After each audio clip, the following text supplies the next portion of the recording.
It's Sunday, March 13th, 2016, and this is the Product Mentor Talk. Today we're joined by one of our mentors, Paul Hurwitz, Director of Active Analytics at Active Health Management, to lead a talk today on maximizing your LinkedIn for a product management career. And for those of you joining us today, perhaps for the first time, let me just briefly explain the format to you. The people you see in the room are mentors and mentees. Sometimes some of those mentors and mentees join us a little bit later in the program. And what we also do is we open it up to everybody else.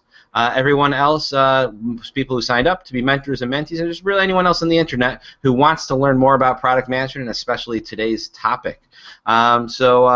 With that all said, what you should do is, as the talk is going on, you can post your questions to our Q&A section at theproductmentor.com/live.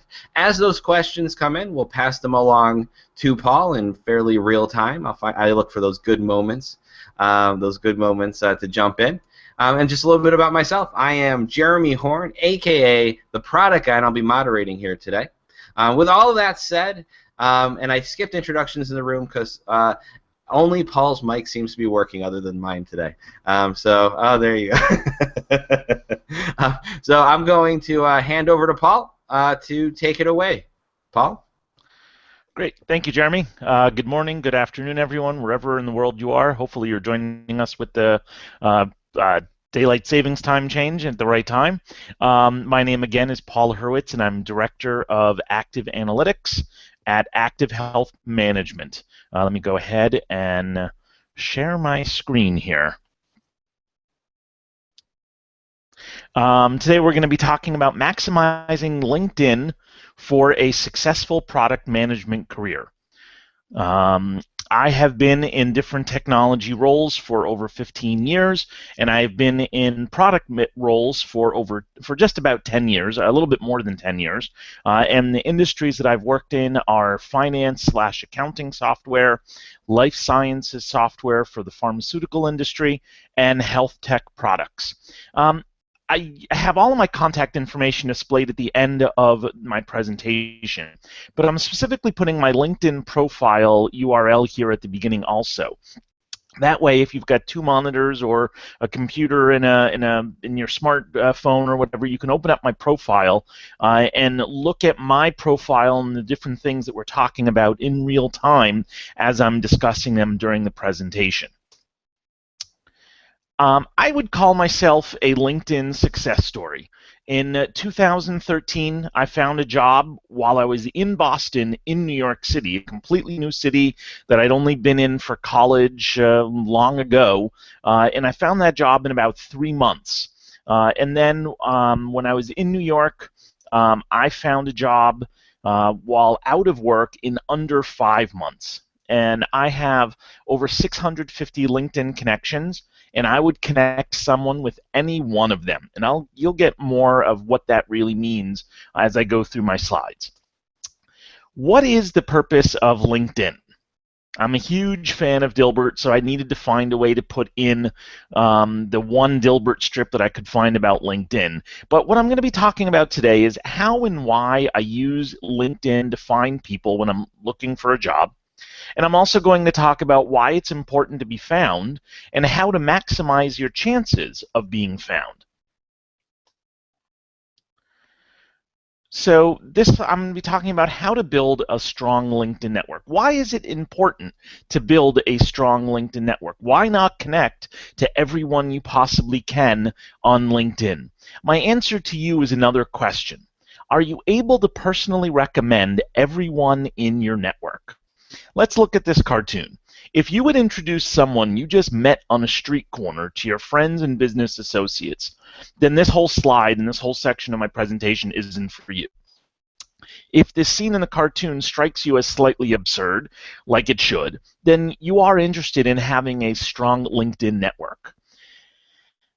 What I mean by strong LinkedIn network is when I've been looking for a job, I have sometimes sent people an email asking for an introduction to someone, and they'll tell me, oh, I don't even know who that person is, but I'm connected to them. Or they're like, oh yeah, my notes say I met that person once at a conference.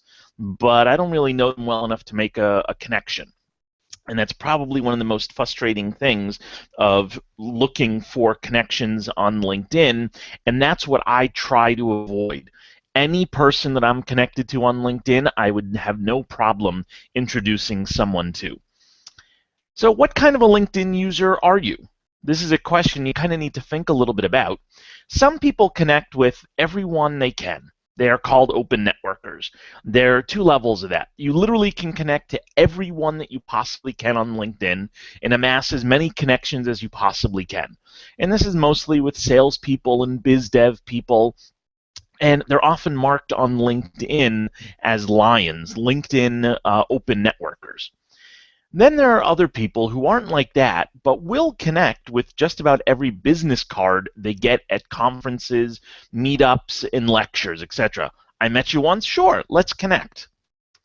Then there are people like myself who only connect with people they know, with people they wouldn't hesitate to introduce if asked.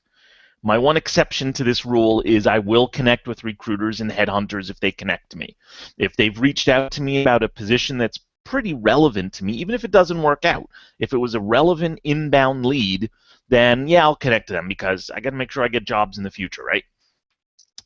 But otherwise, besides recruiters and headhunters, I will only connect to people that I know. It might be people that I only know as an acquaintance, but if I feel strongly that I would introduce them to anybody else in my network, then I will connect to them on LinkedIn.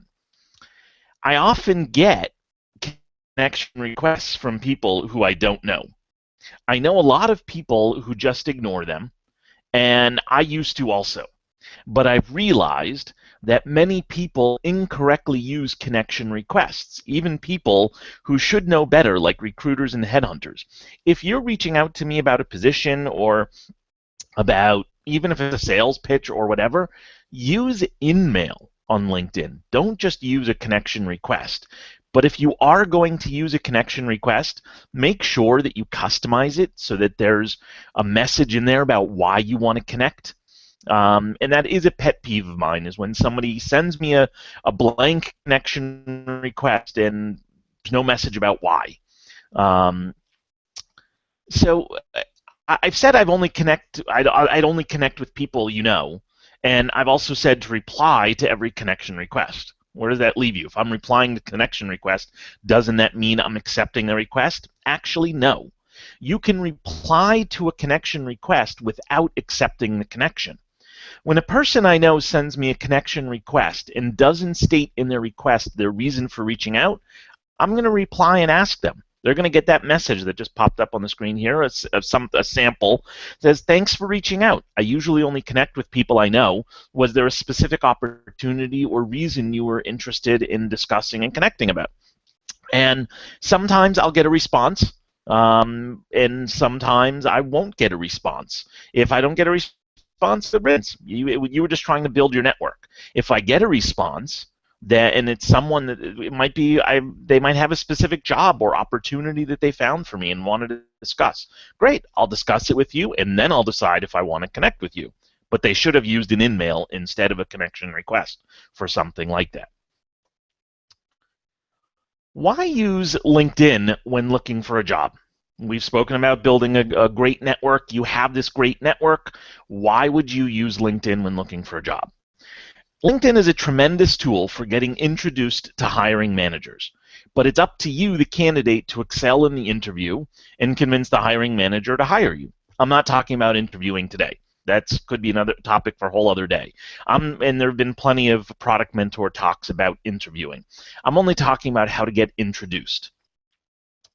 When you submit an application electronically through a company website, through JobVite, LinkedIn, or even, oh cringe, Monster, it first goes through a software process to weed out undesirable candidates.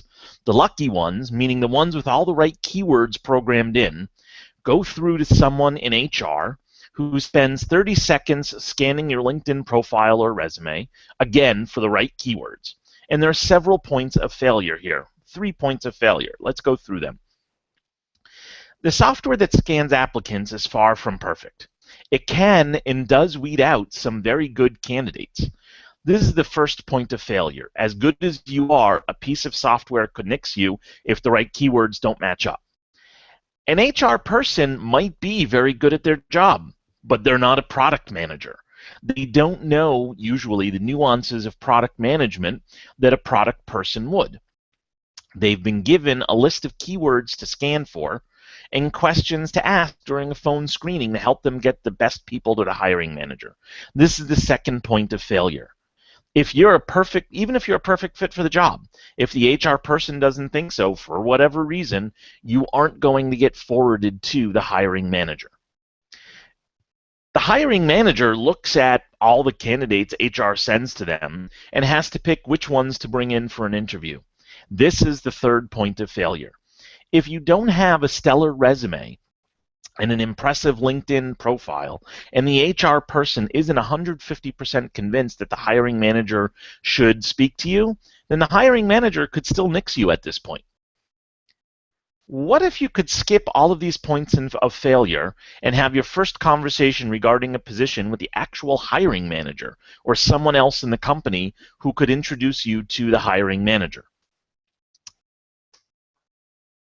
So hopefully I've convinced you of the value of getting introduced to the hiring manager and not going through HR, not clicking the apply button. Don't click the apply button, as that says in all caps here. That means just don't go through the electronic means. You want to try and talk to somebody. Clicking the apply button is similar to any of the activities this guy is doing in this cartoon. It could be just as lucky as wishing upon a shooting star. Clicking the apply button gets you into the 3 points of failure I mentioned in the previous slide. There are people who get interviews and/or jobs after clicking the apply button. It does happen. I just don't think it happens that often. Use whatever means you can to find available positions. Many companies list open positions on their website, on LinkedIn. Indeed is a great job posting aggregator, so look there also. And you might have a list of dream companies you'd like to work for. Check out their sites. Also check out local booster sites. Here in New York City, there's a website called Made in NYC. And there's also the New York Tech Day website. That's an event that happens every April, and they've got a great website for finding companies. And other websites that are boosting Silicon Alley. Most cities have websites like that, and you can Google them and find them. And they're usually pretty easy to find. Once you have the open positions you're interested in, your next stop is LinkedIn. Find the company on LinkedIn and see how you're connected to the company. You might have first, second, or third degree connections to the company. If you have a first degree connection, that means you know somebody who works for the company. Hopefully that's someone that you know well enough. You have a strong LinkedIn network, and it's someone that you know well enough that you could call them up or email them and ask them for some inside scoop on the company, and maybe some inside scoop on the position, and maybe even a little inside scoop on the hiring manager. And then hopefully they'll be able to introduce you to the hiring manager. Second degree connections are people that you have a connection in common with. And hopefully one of these second degree connections is somewhere in the product organization of the company. To get an intro to someone in product is ideal. If not, then an intro to anybody in the company is worthwhile. I think the higher up in the company a person is, the better the introduction is. An inside introduction from anyone is more likely to get you a phone chat with the hiring manager than anything else. We already spoke about people who connect with people they don't really know, and when I look for a job, I used to send an email just saying, "Hey, can you introduce me to so and so?" But I've gotten more into the habit of sending an email, "Do you know so and so well enough to make an introduction?" Because I now realize that a lot of people have connections to people that they don't know that well. If someone answers your question yes, that they know them, great. Ask them to make an intro. write an email for them that they can forward on to the connection at the company. Have it a mini cover letter telling this person why you'd like to meet with them, why you think you might be interested in the company. You're not looking for this person to get you hired. Just explain your interest in the company and explain it really well. Maybe ask this person that you're looking for the intro to meet for coffee, or have a 15-minute phone chat at the beginning or end of the day. Get some inside scoop on the company, and maybe they can even tell you about the position itself. But do keep in mind, though, that this person's loyalty, this newfound, quote, friend's loyalty, is to the company and not you. And he will share anything you say, or could share anything you say, with the hiring manager. So consider it like an interview, but it's still going to be pretty informal. If your connection says, no, don't know that person well, can't really introduce you to them, move on, find another connection. So many companies these days, I find that I have multiple connections to, and I can always find something else. Just means more emails to send out. There have been very few companies. In fact, I think I can count them on a couple of fingers that I couldn't find any connection to whatsoever. And that's an anomaly, and that's when you might just send an in-mail to the hiring, to somebody in product about a position, or that dreaded apply button. If you have no other way of connecting to that company, click the apply button. You never know what will happen. So we've spoken about why you would want to use LinkedIn to find somebody at a company, how you might use it to connect to a company, get to the hiring manager. I want to start talking about how to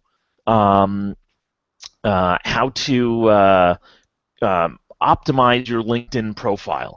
And I want to put a big and before you jump into that part, Paul, we have a question, and this question is from Liel. When you speak with someone from a company who is not the hiring manager, how would you recommend to ask them about the position without directly asking them to refer you? So it just happened to me not that long ago that I said I wanted to learn more information about a company, and they were like, well, great, you're a good friend of this friend of mine, sure, I'll have a phone chat with you. So that one, it was pretty easy to get on the phone with the person. And then talking to the person, I just said to them, hey, I want to learn more information about the company. Can you tell me a little bit about the products, the open product positions at the company? And then it grew organically from there, that they asked me to tell them a little bit about myself, and they said, wow, it sounds like you might be a great fit for this open position. Why don't I send an email over to the hiring manager? Sometimes it's as easy as that.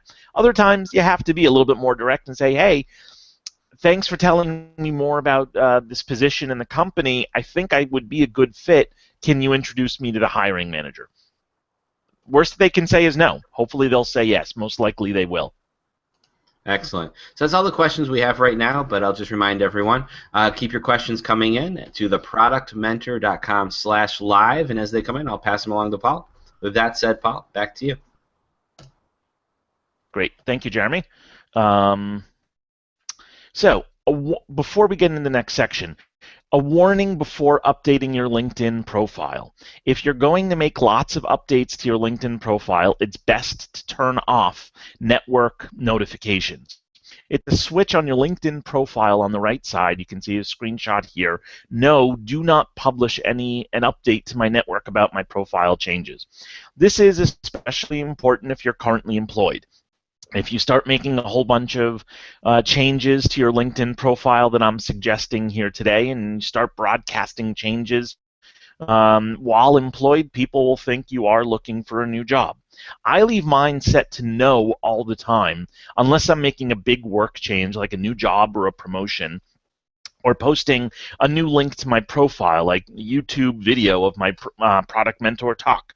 For changes like that, I will set the notifier network to yes, make the change, and then change it back to no. I usually don't connect to anyone I currently work with for this exact reason. I don't want people I work with to see what I'm doing on LinkedIn and tip off anyone that I might be looking for a new job. I connect with former coworkers after I've left a job, but not while still employed. Also, under settings, you can find the option to turn off notifications when you join groups. For the same reason as above. I'll get into why you should join groups in just a little bit. So let's talk about how to build a stellar profile.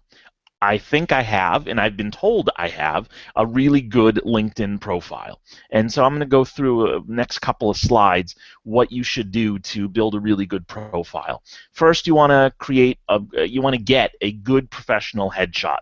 Don't use a selfie from your smartphone. Don't use that, especially not a selfie like after you've done a marathon or some other outdoor activity. Don't post a group picture of yourself where nobody can tell who you are. Get a good professional headshot. And you know what? It doesn't necessarily have to be professional. Get somebody who has a nice camera and can take a good picture of you. This one that I have was not taken by a professional. It was taken by a friend of mine who we found a good background. He's got a good camera, and he took a headshot for me. The next thing that you want to look at is the headline. The headline is that yellow, that first yellow highlighted section there. B2B Health Life Tech Product Director. Pragmatic Marketing Certified. The default headline that LinkedIn creates for you is just your current position. But is that how you would introduce yourself to someone? Would you say, I'm product manager at X company? Or would you say, I'm an experienced product leader in Y industry? So think of it that way. That's why I have mine the way it is. That's how I would introduce myself to somebody, say if I'm at a networking event, a meetup, or something like that. Include certifications or relevant degrees. I've included my pragmatic marketing certified certification there. If you've got an MBA, put MBA in there. If you're a PMP, put your PMP in there. Any relevant certifications or advanced degrees. The second highlighted piece that you can see there down at the bottom is your customized URL. You want to having a customized URL is better for organic search engine optimization and also for putting on your resume. And if you've got a networking card that you hand out at meetups or a business card, you can put it there. Your email signature, wherever you might put a link to your LinkedIn profile is what you can use this for. Customize it. Make it as short as you can so it's easy for people to remember and easy for people to type in. The alternative is a really long and ugly URL that LinkedIn creates for you. So we've spoken about the headshot, your headline, and your customized URL. The next section is your summary. The summary is the first thing someone sees on your profile after your photo, headline, geographic location, and any LinkedIn posts if you've written some. If you've kept their attention this long, now is your chance to keep it longer. Give them your elevator pitch. Your elevator pitch is your chance to continue the theme of your headline and expand on it. The reason why it's called an elevator pitch is because you typically spend 30 seconds in the elevator with someone, and that's all you have. That's all the time you have to impress someone. Remember how I said before that you get the HR person and the hiring manager to look at your resume or your profile for 30 seconds to catch their attention. This is what you want to put here. That big pitch. Same thing as your LinkedIn summary. You've got this summary is your elevator pitch. You've got 30 seconds to get someone to want to continue reading your profile and see your detailed work experience. Use it wisely. I'm not going to discuss writing your elevator pitch here. There's tons of resources online to help you with that. As you can see in my summary, I've also included a specialties section. It's basically loading keywords for search engine optimization, but gives someone who's read your summary a chance to see the skills that you consider key about yourself. The experience section of your LinkedIn profile shouldn't just be the name of your company and position. Include your key responsibilities and accomplishments, especially the accomplishments. Including the accomplishments is about showing your value that you brought to the company. Did you increase sales of your product by 10%? Put that in there. Make it a bullet. Did you create new revenue streams for your company? Did you add a new feature in your product that helped improve your sales team's closure rate? Include that too. LinkedIn also has sections in your profile for listing certifications and organizations you belong to. Are you PMP or Six Sigma, or have any of the product management certifications? I have pragmatic marketing certification listed on mine.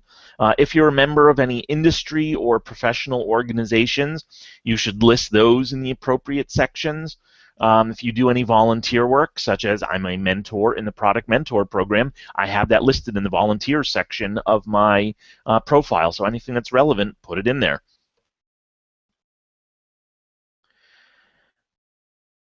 We're about to get into how to be found on LinkedIn. Hopefully you've now got a great profile, and now you want to be found. Being found is about profile views, and hopefully someone reaching out to you about some great product that they want you to manage. Why are profile views so important? It's all about people seeing your name in their feed or in their notifications and wanting to learn more about you. It's about anybody seeing your name and enticing them to get more information about you. When your network engages with what you've shared, and I'll talk about sharing in a minute, they'll associate you with the content and remember you, and you want them to remember you. So how do you optimize your profile for search results? There are many factors in the LinkedIn search engine rankings. Some you can affect and some you can't. Here are some that you can. The search engine results, and you can see a screenshot here, contain three things. The photo, your photo, that's why it's important to have a great headshot.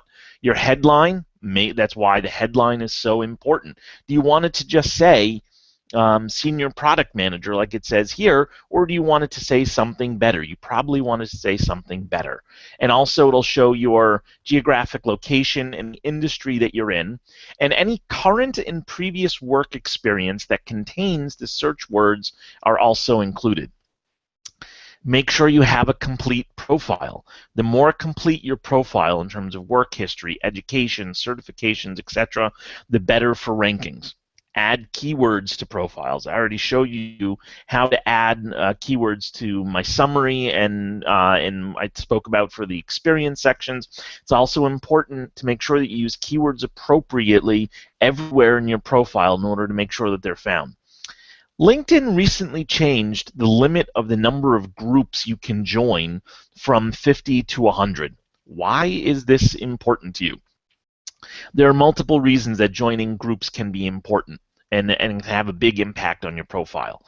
One reason is that the names of any relevant industry groups, whether it's product management groups or if you're in the health tech industry groups or fintech or whatever area you're in, joining relevant groups, those group names are going to have the keywords that people are searching for, so it'll pick them up. The search engines will pick them up. Another reason is how LinkedIn organizes search results. LinkedIn members who are members of the same group appear more often and mostly higher up than third-level connections in search results. So you'll see first level connections, second level connections, then usually you'll see group connections and then third level connections. When a headhunter or a recruiter is searching for people, candidates who are members of the same group as them will show up higher in results than other regular third level connections. I'm going to get into some more reasons on the next slide when we talk about maximizing profile views and why joining groups is a good idea. So, how do you maximize those profile views? I've just spoken about the importance of them, and my last slide was about how to optimize your profile for better views in search results. How can you get more profile views? Things that you should do is write relevant LinkedIn articles. If you're learning stuff about product management, write something about product management. Even if it's fairly basic product management stuff, if it's something that you've learned that you feel has helped you in your growth as a product manager, include that in some article that you can write, because it shows that you want to share about the industry.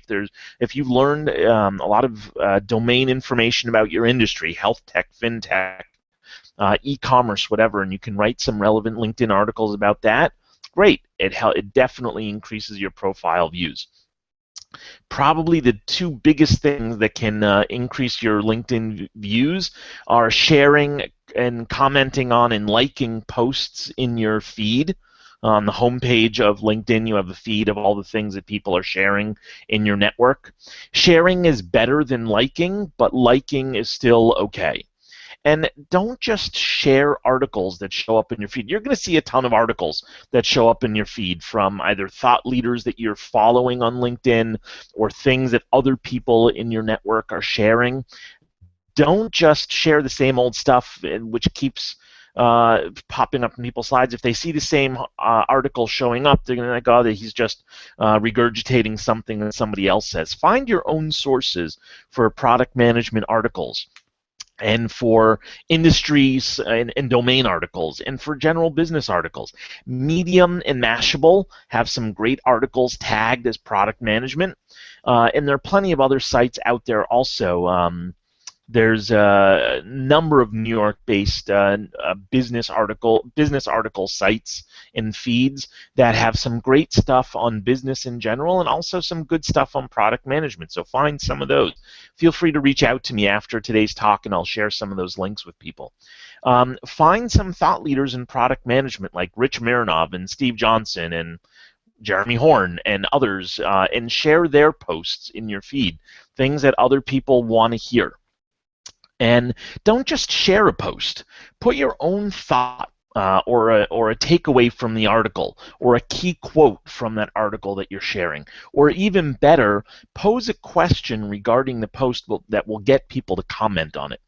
The more you interest people in what you're sharing, the more likely they are to click on your profile and look at it. When you share an update, tag the author of the link you're sharing. You can get some high-level industry leaders to look at your profile that wouldn't have otherwise done so because they got notified that you mentioned them in an update. Also, don't just share a thought or articles. Have you seen a good TEDx video recently? Share it. If you've seen any good infographics on your industry or product management, 280 Group has recently shared some really good product management infographics. Share them also. And also, if you see any good quotes from thought leaders in your space, share them also. And it's okay to share some humor. If you see a work-appropriate cartoon that's relevant to your field, share it. Give people a smile in their feed. They'll definitely remember something that made them smile or laugh.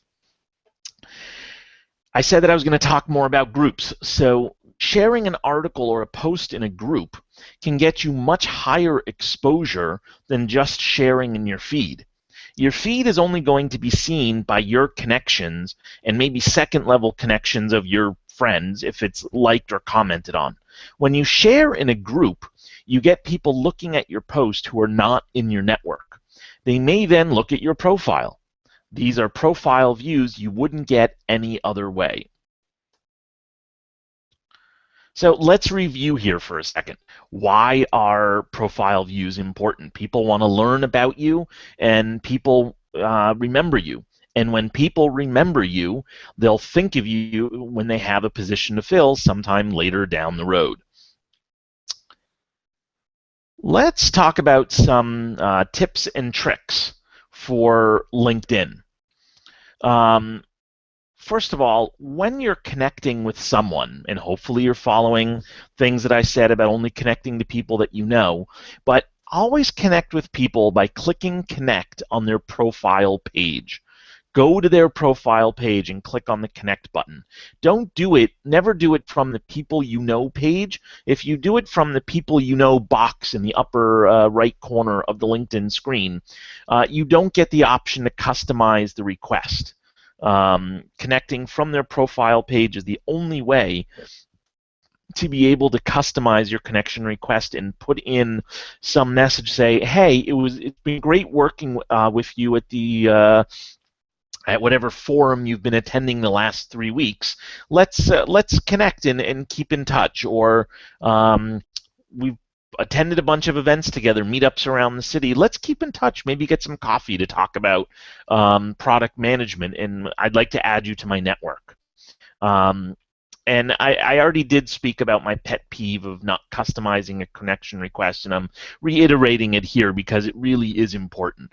Unless you know someone in real life and know them real well and know for sure that they know who you are, don't just send the standard connection request, customize it. Another tip that I would say is there is an add-on, an extension for Chrome called Reportive. Which used to be independent, but they've since been bought by LinkedIn. And what it does is when you're in Gmail in Chrome and you hover over an email address, whether it's in the actual header or in the body of an email, it gives you this little box that you see on the screen with LinkedIn profile information for that person. You can directly click on LinkedIn and it'll open up their profile in a new tab. It's a great way to just see some basic information, because you might, who knows, you might be a member of your synagogue or your church or some other community organization, and you email back and forth all the time with somebody who's on a committee with you, but you don't really know what they do. Then all of a sudden you see, oh wow, they're head of product at this company that I've wanted to be at for a really long time, but we never spoke about business. Wow, now I know that. Go look them up. Chat them up next time you see them. That kind of thing has happened to me a bunch of times with using Reportive. Also, follow industry leaders. In LinkedIn, you can go and find people like Reid Hoffman, the co-founder of LinkedIn, or Rich Mironov, or Steve Johnson, or any of these other people who are thought leaders in product management or in business in general. Jack Welch, you can follow him on LinkedIn, get all of his management insights in your feed. And that exposes you to a lot more, and it gives you more things that you can share with people in your network. There's also a thing called LinkedIn Pulse that you can use for reading articles and seeing things that people have written on LinkedIn. It helps you discover even more influencers to listen to. Down here, this screenshot on the bottom, you can see when you're connected to somebody, you get a little tab right underneath the button of send a message, or right underneath their right above their summary. Excuse me, where you can add relationship notes on profiles to add notes on how you know somebody. Yeah, sure, you got this LinkedIn request from Headhunter. But are you going to remember the exact thing that they contacted you about 6 months later, or a year later, even a month later? Who knows? You can use this. It'll tell you when you connected to them. This relationship note here is from Ladislav Bartos, who runs the London-based product group meetup and was last year's best product, 2 years ago, best product person. So I connected with him. So I have a note here that he's also a product mentor in this program. And you can see here, it says here, this information is only visible to you. That little locked symbol means only you can see it. So you can write whatever notes you want here, and it'll only be seen to you. I recently connected with someone who said he's in London, is thinking about opening up a New York office, and I wanted to connect with you to see if maybe down the road we can help. So you know what you can do? There's actually a thing there that says reminder. You can click on that reminder thing, and I set one up for this other guy, and it said remind me in 6 months to reach out to this guy to see how his U.S. operations are going, see if he's gotten started here, and nobody will ever know that you've put these notes in. There's also a button there for tagging your connections.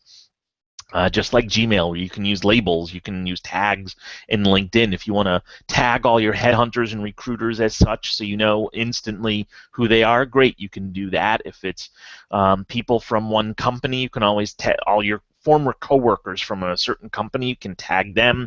People that you knew from college or whatnot, you can use whatever you want to do for tags. There are so many other things, lots of other articles out there. These, I think, are the best tips and tricks that I could share with you about using LinkedIn. This is Reid Hoffman. He's the co-founder and I think he's chairman of LinkedIn. And you can read his quote here. And this speaks perfectly to the way that I see networking and LinkedIn specifically. The importance of it talks about the importance of always networking when you don't need a network, so that when you need a network, it's already there. You can't, if all of a sudden you get laid off from a job, you can't just start trying to build a network right then and there if you've got none for looking for a new job. You need to have a strong network of people that you trust out there that can help you. LinkedIn is the technology tool of the people-to-people networking, which I do all the time. Jeremy sees me at meetups all the time. Probably a lot of other people on this call I've seen at meetups around the city. I've long been a proponent of going to meetups, conferences, and other events where I can network and meet people. I'm pretty sure it used to really annoy my wife that once or twice a week I'd come home late because I was going to a meetup or a conference or a class or something like that.